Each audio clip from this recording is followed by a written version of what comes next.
Page 251, Tessa's tickets. Number 1, adult ticket costs are $7. How much do 28 adult tickets cost?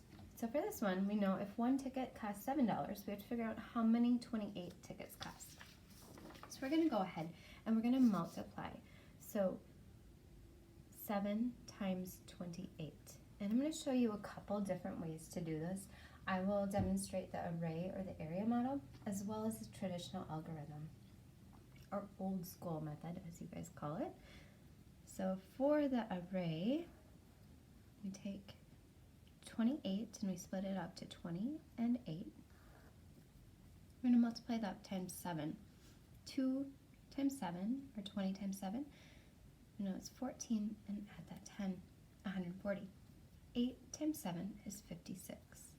Okay, so then we have our partial products, add them together. 140 plus 56. We add 6, 9, 196. Now if you're doing the traditional, again, you don't have to understand and do both ways. Whichever way works for you, do that. Times 7.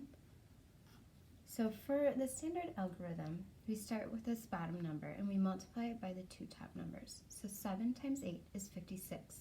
Just like in addition, your 1s are going to go here. So your 6 will go down here and you carry the 5 over to the 10s. So it's 5 tens. 7 times 2 is 14. Then we add what we carried.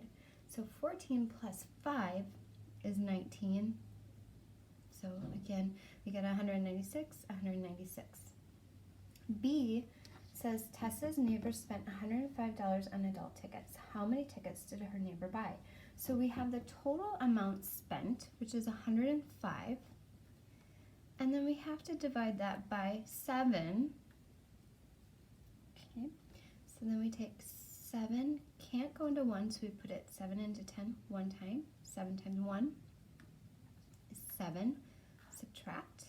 10 minus 7 is 3, and then you bring down, so we get 35. So 7 can go into 35 5 times equally, because 7 times 5 is 35. So you subtract 35 from 35 and you get 0.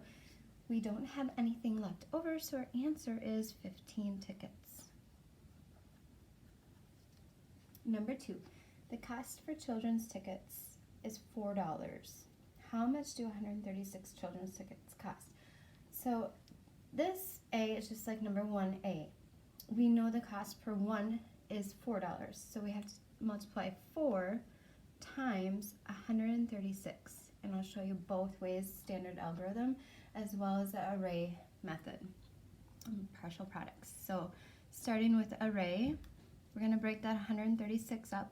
So we have 100, and we have 30, and then we have 6 times 4. So then we take 4 times 100, which is 400. 4 times 30, and do 4 times 3 is 12. Add that 10, so we have 120. And then 4 times 6 is 24. Now we add them up. Our partial products, like to start with the largest number on top, 400, plus 120, plus 24. And when we add them up, 4, 2 plus 2 is 4, 4 plus 1 is 5, so 544. Now the standard algorithm for this problem, we take 136, times it by 4. So this 4 is going to get multiplied by all 3 top numbers, and we start with the one right above it. So 4 times 6 is 24. 4 goes down here, the 1s. You carry the 10s, so 2.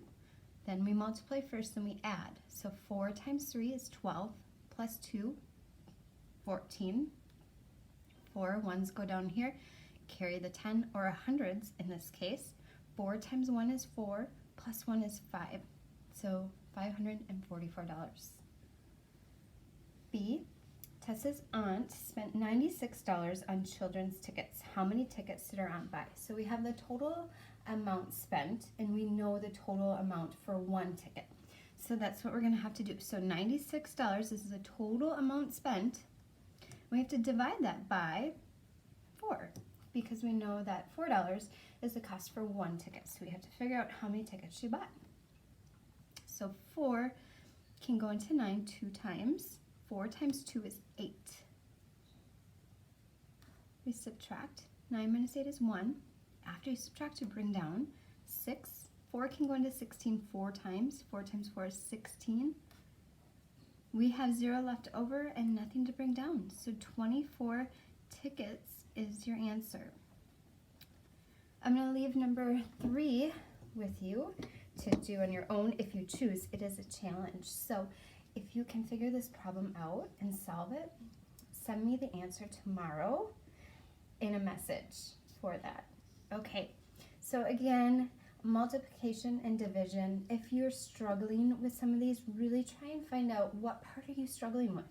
Is it just your multiplication facts? Is it the steps, the process of maybe the division, the long division? If you're just still struggling with those multiplication facts, get some flashcards out and spend 10 minutes a day and just go through those, because it will make all of these so much easier. If you're struggling with long division and you want some more help with that, reach out to me, let me know, and I can get you some resources to work through those. See you soon.